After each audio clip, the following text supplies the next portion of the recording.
Have you ever thought about a cartoon character that was so terrifying it genuinely felt like it crawled out of a horror movie? No? Seriously though, there must be at least one character that made you stop and wonder if this was still a children's show.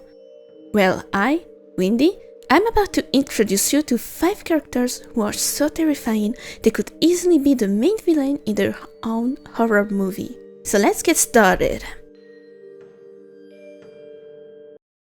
Okay, Scarecrow already screams Halloween just by existing. I mean, he's literally a scarecrow, one of the most classic horror silhouettes ever. But it doesn't stop there. When you actually look closely at his character design, you notice that this is very nasty. The uneven stitching on the mask, that hollow eye opening, the creepy stitched mouth, and sometimes a hat, sometimes a hood, depending on the versions, and occasionally a gas mask underneath, like these weren't terrifying enough. Oh, and the syringe fingernails in some character designs? Yeah, I don't trust anyone whose hands looks like a medical malpractice. And sure, looking spooky is one thing, but Scarecrow goes beyond visuals. His power, his fear itself. He uses a hallucination-inducing fear toxin that forces you to live your deepest insecurities. It actually turns your own mind into the killer. And Scarecrow didn't just test this on criminal.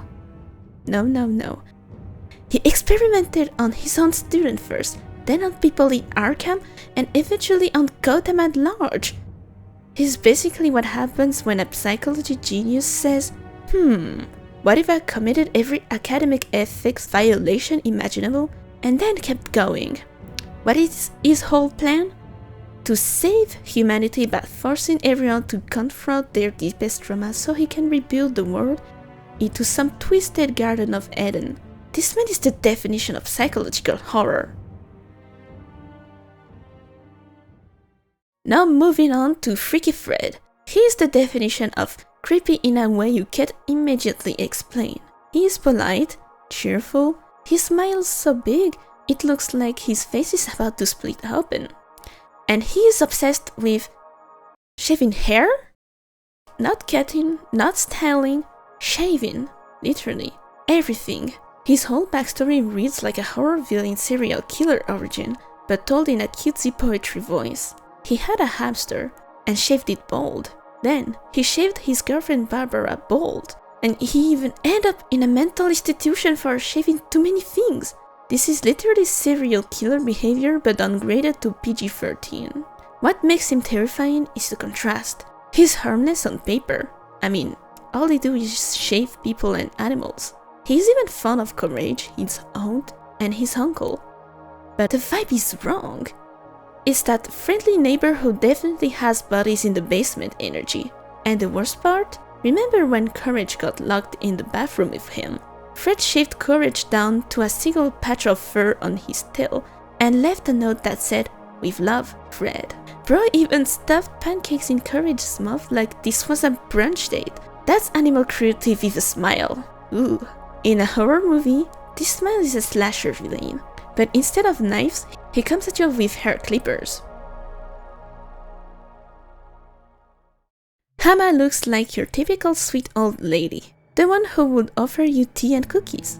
Except that this is not the case. This woman is the embodiment of your grandma is secretly the final boss. Bloodbathing alone is already nightmare fuel. I mean, it's literally a waterbending advanced technique body horror.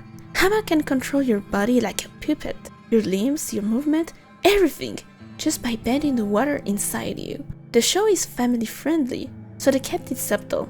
But imagine if it was R-rated. It would be super gory.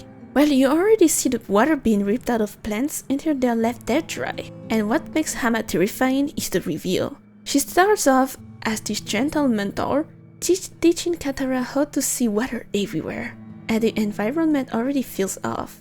And then you discover she's been kidnapping Fire Nation villagers and locking them in a basement like a villain threat out of a survival horror game. She's literally Granny, but she bends the water inside you. Her backstory is tragic, but her personality, twisted, sadistic, and consumed by revenge. She literally bloodbent Katara until she broke free by countering it. Then Hama bloodbended her friends into killing each other, which leads to the ending. Katara stops her using bloodbending, crying her eyes out, and Hama just laughs. She says, "Congratulations, Katara. You're a bloodbender." That's psychological and body horror rolled in one old lady. The Lich doesn't even need an introduction. You just look at him once, and you immediately know this thing is a world-ending problem. His appearance is straight-up apocalyptic horror. Skeletal body, devil-like horns, empty glowing eyes, green fire in his hands. He's not just a creepy creature, he is the dread. This guy existed before existence itself. His only goal is to wipe out all life. Not dominate, not terrorize, he just wants to erase everything. And unlike most villains who waste time monologuing or sending henchmen, the Lich acts immediately and never steps back. He is pure incarnation of evil and death, with no empathy, no personality besides destruction, and no actual limits. He is literally eternal. He even possessed an ancient hero's body and kept going like it was nothing. And his voice, oh my god, you hear it once and your soul is already under his spell. As if it wasn't terrifying enough, he said this cold line that could leave even the strongest hero helpless. "You are strong, child, but I am beyond strength. I am the end, and I am coming for you, Finn." Mind you, this is the kind of villain a literal 12 to 13-year-old teen has to deal with the help of his companions. He was so unstoppable that the only solution was to turn him into a harmless baby. That's how you know someone is top-tier villain material. The Lich is cosmic, apocalyptic horror at its finest. Cipher is what happens when Lovecraftian horror meets geometry. He's a literal 2D triangle dream demon who's over 1 trillion years old. Yes indeed, older than the universe. He's chaotic, psychopathic, sadistic, unpredictable, and extremely theatrical. He lives in the Midnight Realm and interacts with humans through dreams and in the mindscape, and makes deals, which always end up badly for the human. Bill can possess bodies, distort dreamscape reality, read it in your mind, look at your future, and tell exactly when and where you're gonna die. He is literally omnipotent, and just generally cause the kind of chaos that makes you question everything about it too. He already destroyed his home dimension, whether if intentionally or unintentionally, and decided, might as well merge the nightmare realm with the human world too. What is his goal? Rule over the entire existence. Nothing more, nothing less. And our protagonist had to pull off an insane trick using Stan and Ford's twin resemblance to trap him. If your final battle involves sacrificing your own memories to defeat the villain, you know this guy is not normal. Bill is cosmic horror, but with cartoon charisma, and that somehow makes it worse. From psychological horror, to creepy slasher energy, to body horror, to cosmic horrors, these characters cover every corner of the horror genre. They might be cartoons, but trust me, they absolutely belong in a horror movie. Thank you for watching. If you enjoyed this video, hit the like button and consider subscribing and turning the notifications on. And leave your thoughts in the comment section down below. So yeah, see you in another video. Goodbye!